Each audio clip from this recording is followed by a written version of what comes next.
welcome to this month's Insights interview. I'm Tony Craddock. I'm the Director General of the Payments Association. And today's Wall of Fame guest shares a lot in common with last month's guest. He was educated in South Africa with an MBA and has experience of working, globally around the world. And you'll hear from his story. He's really not quite sure where he should be settled, but apparently he's decided to settle about 200 yards from where my office is based in London Bridge, which is altogether good news. He's a product man through and through. He's got a career path. He's taken him through some leading companies in payments. So please welcome the Chief Product Officer at ClearBank, Spiros Theodosiou. Tony, thank you so much. It's a pleasure to be here, and thank you for pronouncing my name so well. It was perfect. Well, my wife, actually, she spent the first 7 years of her life living in Greece, and she's always particular about the pronunciation of Greek words. So, well, thank you. That was excellent, and really looking forward to the chat.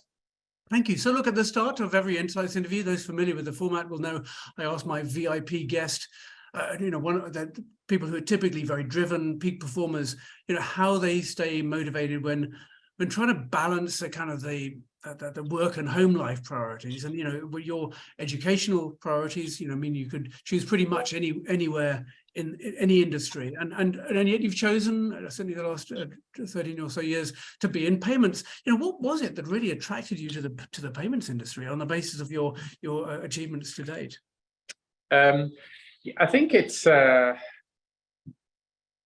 I think being in product is a very conscious choice. I tell everyone, it's the best place to be in a company, and why it's really great is I'm a huge fan of the comment was by Mark Andreessen, which is software's eating the world.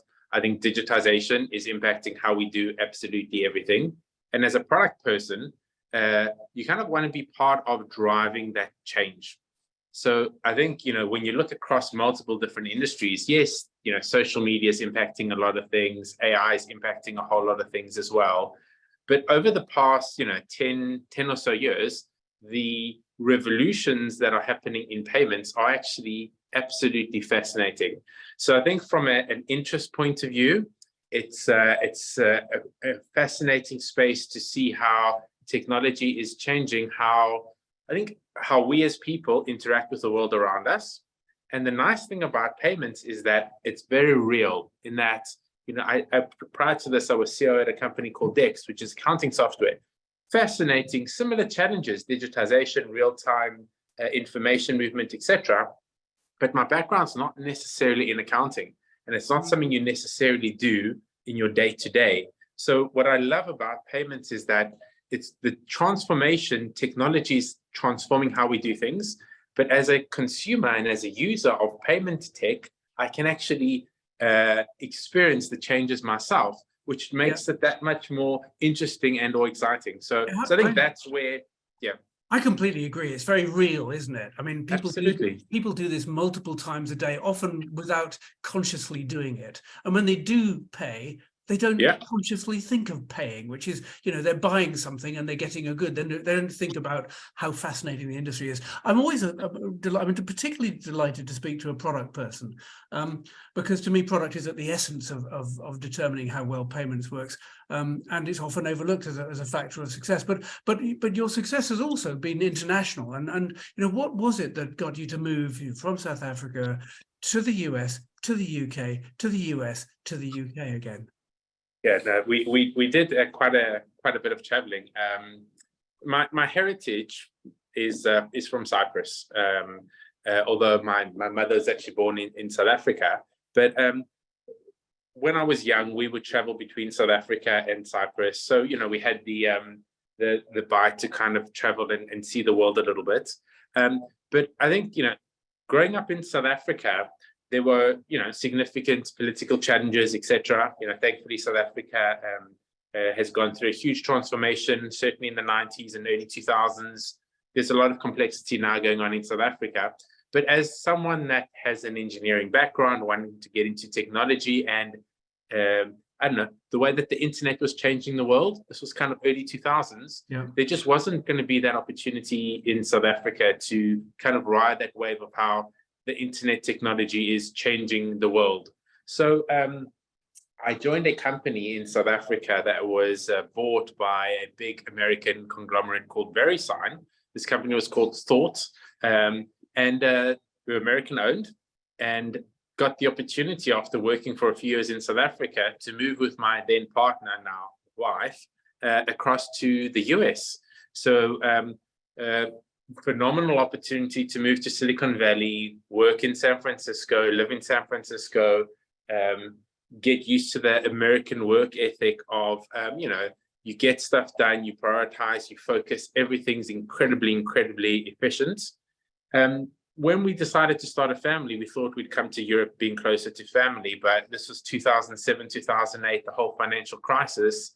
And at that stage, I wasn't sure that there was a whole lot going on in product management in the UK and in London. There just weren't a lot of opportunities or jobs.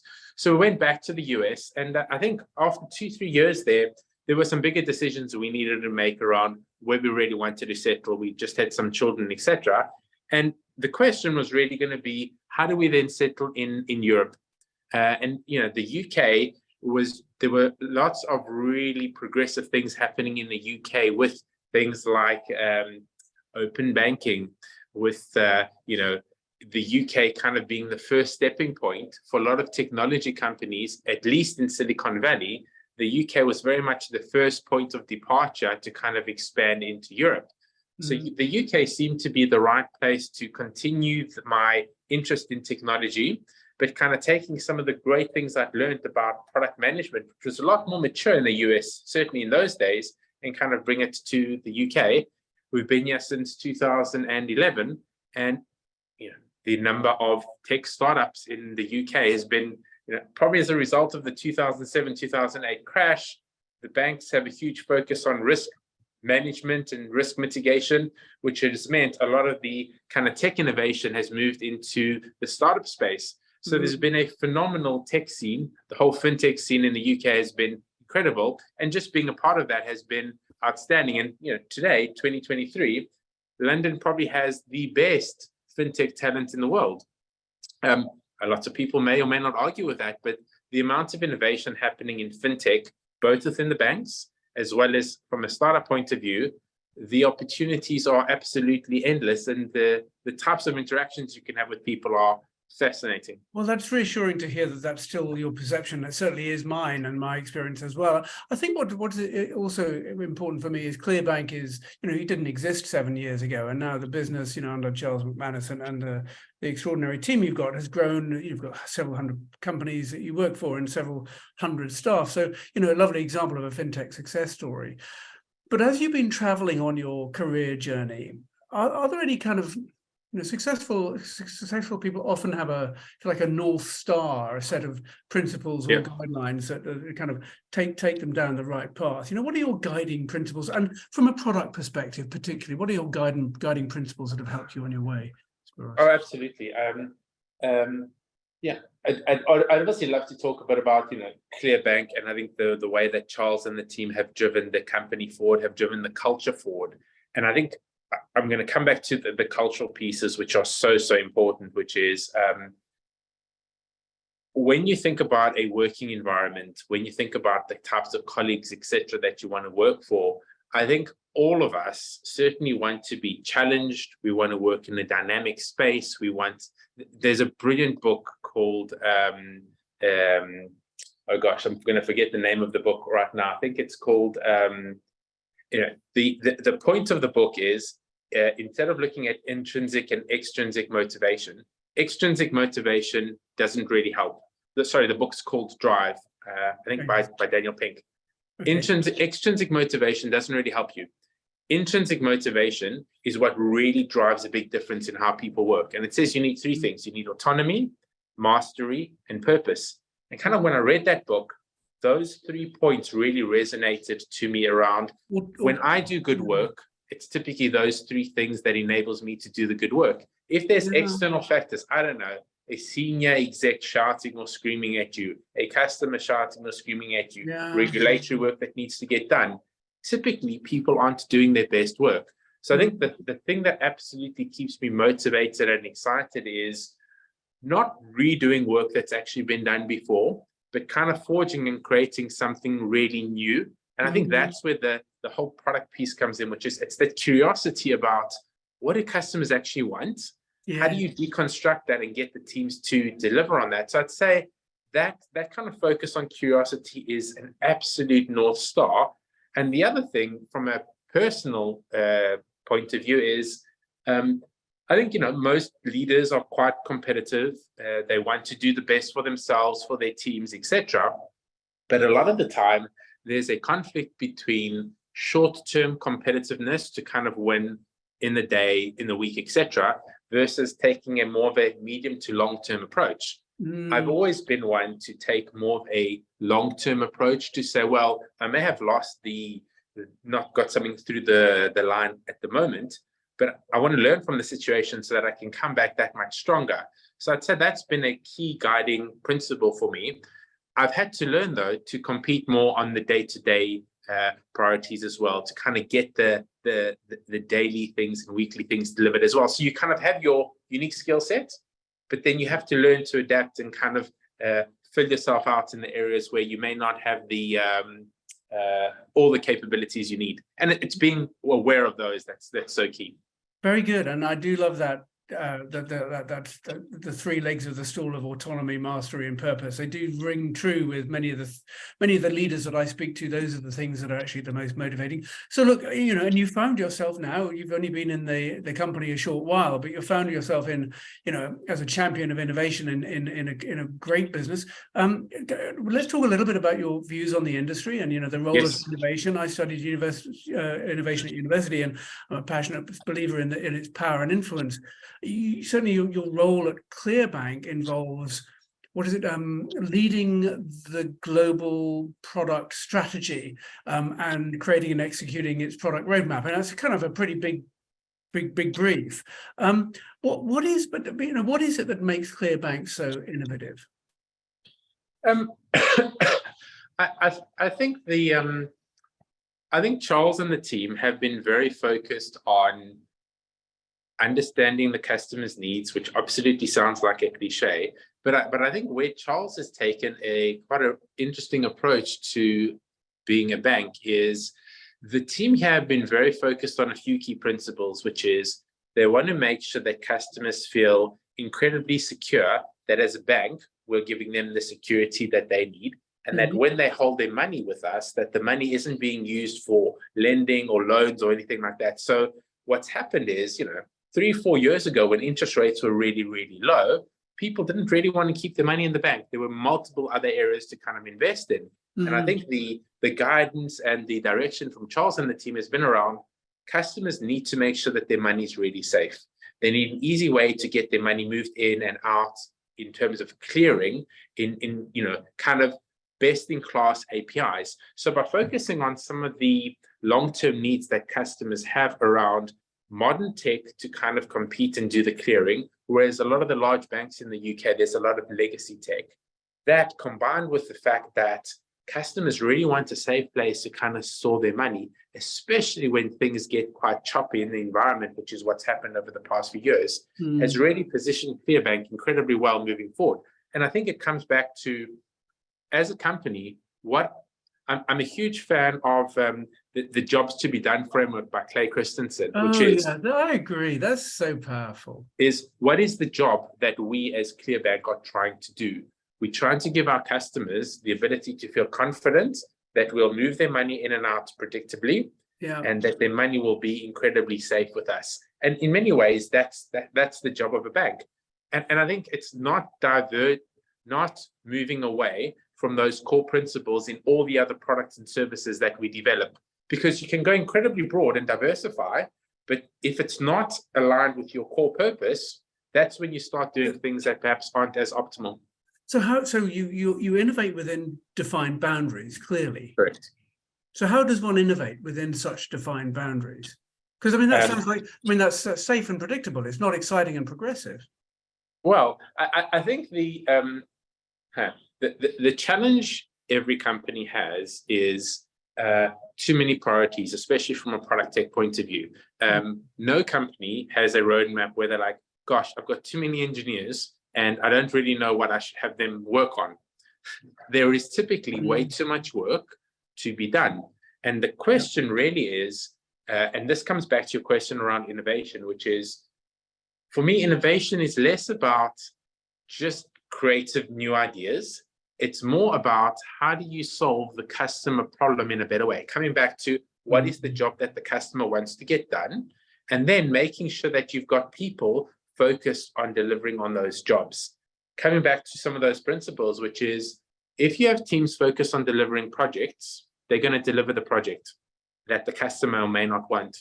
If, however, you've got the team focused on delivering a customer outcome, for example, more transactions, more deposits, etc., teams focusing on outcomes typically innovate and find a way to solve the customer problem when they're focused on the outcome. The challenge you have as a company grows is the teams lose autonomy, and the teams that are closest to the customers lose the autonomy of making those decisions. So I think giving the teams the scope to kind of solve for those key principles is absolutely key. Giving them the resource they need to solve for those is key. And if you don't kind of give teams defined boundaries for what need to be done, the teams diversify into multiple different areas. And the challenge is, over time, the more you diversify, the higher the risk is. So unfortunately, what we've seen in the embedded banking space is there have been some companies in Europe that have actually struggled. I mean, we've seen the news about Railsr, and there are a few embedded banking customers, embedded banking providers that are perhaps struggling a little bit. And I think some of the learnings around this is how quickly do you expand, and how quickly do you actually scale? Because embedded banking, which is the space we kind of play in, it's a very broad set of capabilities. Everything from deposits to daily banking to lending to credit to FX to interest-bearing accounts, etc. And the key question is, how do you give customers all of that functionality from a build, buy, or partner point of view? So your question around innovation, for me, it's more about focusing on the most valuable items that the teams need to work on, and asking those hard questions around, is this the most valuable work that we can deliver to get the job done? Or are we just doing things for the sake of doing things? So what's interesting is not about creativity, it's about prioritization. Well, I think that's that would be a controversial way of saying it. I would agree with you. I think what happens especially in payments, is customers have certain needs. Some of our large customers, like a Tide or a Chip, they have a very good view of the capabilities they want to deliver for their customers. And how do we as a company plug ourselves into where their customer needs are actually going? And that, for me, is so critical. Is it Henry Ford who said, ask your customers what they want and they say faster horses? I think that's a key point, which is we are constantly getting feedback from our customers around what do they need, where do they want to go, and how do we deliver that functionality? There's way too many needs. We're constantly getting recommendations from our investors around, this is a great new thing you should be looking into. The question for me is, it's not a lack of good ideas, it's a lack of focusing. And typically the innovation happens from focusing, giving the functionality to the customers, and then making it really, really, really good. So this whole premise about minimal viable product, some people are like, it never actually lands. But the key thing about minimal viable product is it's about giving the customer something that they can actually use, and then working with them to actually understand, how do you incrementally improve that thing? Because creating a silver bullet is great, but we're not artists. But so a lot of this is iterative. You're not looking for a big bang. It's iterative in light of feedback from customers, and giving your team sufficient autonomy to identify what actually needs to be done. And to me, is that kind of what you're saying here? That's absolutely spot on. And the key thing is putting the performance metrics in place with the teams, so that you are constantly evolving and constantly improving. The analogy I'll give is, I don't know, like an Olympic athlete. No one's going to come out the door and become an Olympic sprinter or an Olympic marathon runner.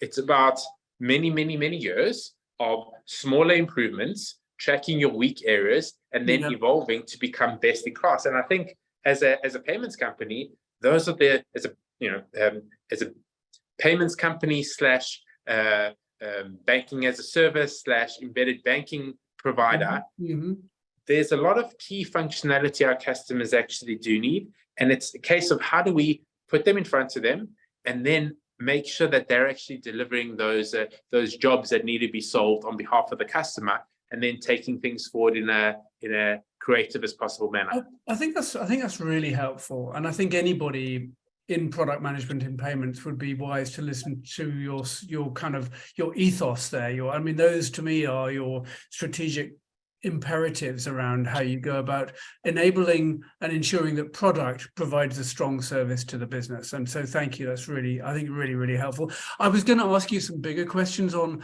where the industry is going, but I want to jump right into something that a lot of people claim is one of the latest and hottest innovations, which is to do with digital currencies. You know, we lots of speculation about this. I was at a session last night with one of our members. Ripple was hosting a panel session we were running with the Bank of England and the PSR and others, and just talking about whether this is going to enable, you know, cheaper, faster, better payments. You know, the stablecoin development, I think, is also fascinating. What do you how kind of relevant is this to our industry? How relevant is it to you? How soon will these things make an impact? And you know, what's ClearBank doing in this area? Absolutely. I think having teams just focus on existing products in existing markets and enhancing those is absolutely key. And that's how you build your competitive, sustainable advantage, which is great. As a company, you also have to take some bets. The question is, how much of your resource do you take on riskier bets versus how much do you focus on the operational efficiency? And I think, you know, even on there's a lot you do around enabling teams to innovate, to solve those problems from a known domain point of view. Now, digital assets or crypto, as we're kind of thinking through, which is, you know, can blockchain have a significant impact on payments? I think it's a really fundamental key question. And I think my quick answer is it's absolutely going to have a huge impact on our industry. The answer that I can't give you is when and how. And why I kind of say that is it is a fascinating technology. Back in 2013, we had most of the crypto wallets come to us at Scroll asking us to provide our wallet onto their exchanges. Unfortunately, our corresponding bank wasn't as keen to enable us to do that. Even though they were providing some of the services. But you know, I won't go into the risk details around onboarding crypto providers. But I think the key question is that it's been happening since 2013. Most of the money today in crypto is kind of is happening in the exchanges. Absolutely. Having worked in the digital wallet space, in the alternative payment space for a long period of time, I recognize the complexities of getting consumer behavior to change for payments. So trying to get a consumer to use PayPal as a payment method, as opposed to using their card issued where they earn loyalty points, that is an incredibly hard job to do. So there's nothing intrinsically broken with the payment rails and the interactions consumers have today and how they pay, whether it's offline or online. Brilliant innovation, you know, point of sale, Apple Pay, things like that, driving easier payments. That kind of happens on traditional rails. I think 3-4 years ago, big question around real-time payments. When's real-time payments happening? It's happening. It's in progress. Now the big question is, when's real-time cross-border payment going to happen? So that payments is moving into real-time. And I think the question we need to answer is, how will blockchain technology enable potentially cross-border? And, you know, the Bitcoin in the past, the exchanges took too long to kind of land things, but now I like that the Lightning Network stuff enables kind of those micropayments to happen a lot faster. I think blockchain will have an impact on how money is moved cross-border. It's potentially more efficient. It potentially offers some really interesting avenues in terms of how that happens. I think the question, though, is traditional rails still provide a lot of that real-time capability. And the question is going to be, what is the incentive for the industry to start adopting these alternative technologies? As a company, we are investing, we're partnering, we partner with the card schemes, we're partnering with companies like Ripple, etc., that are doing some very interesting things to kind of learn and stay ahead of the curve. And I think, do we want to be an early adopter in this space? Maybe, maybe not, but absolutely we need to be a fast follower. So we are involved in pilots, we're involved in working with the industry, we're involved in a lot of industry bodies because we think it will absolutely have an impact. I think the question is when and how. Well, that to me, that is remarkably pragmatic and authentic for you to share that. There's a lot of people who are full of optimism. I don't think in business anybody's rewarded for being optimistic. They're actually rewarded for being realistic. And realistically, we just don't know yet. But we have to be on the pitch, kicking the ball around, trying to work out how it's going to land. Because if we don't, nobody's going to score a goal. Absolutely. I think, some of the big challenges around crypto are things like, are people going to be comfortable with the transparency of crypto payments forever and in the future? As soon as digital currencies move into the digital space, from an InfoSec point of view, how is all that data going to be as secure as possible so that no one can kind of hack the wallet? And that has to be, that has to be super, super, super strong so that no one can actually hack it. And then the last piece is, you could argue how successful open payments has or hasn't been. I do think it'll also be transformative, etc. But we haven't as yet seen the widespread adoption of, certainly in Europe, of open banking, kind of being an alternative to the scheme, to the card schemes, or providing a huge amount of volume. We've kind of seen the market kind of come together and take on open banking capabilities. But the key question really is, what is the big incentive for merchants or consumers or anyone to actually utilize a new tech like open banking? And, Apple Pay took many, many, many years of the biggest company in the world with the strongest relationship with consumers to get Apple Pay to 2, 3, 4, 5% of payments. Yes. Changing behavior takes a huge amount of time, and you have to have the right incentives in place. I think the US regulating crypto is an interesting move.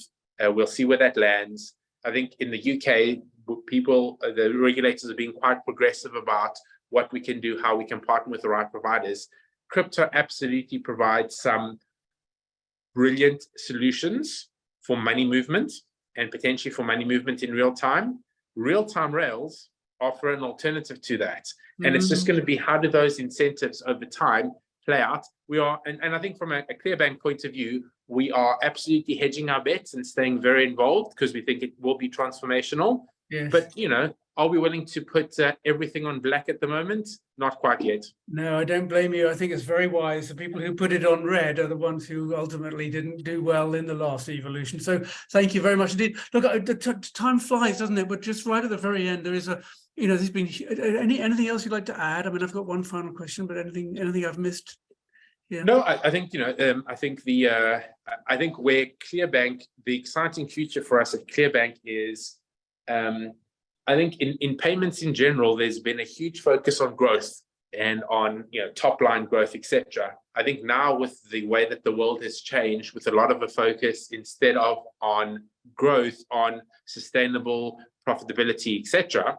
I think where the interesting question for us as ClearBank is, because we're an enabler of a lot of these companies out there, we're having lots of interesting conversations around how do companies start engaging with their consumers or SMEs in a more meaningful way?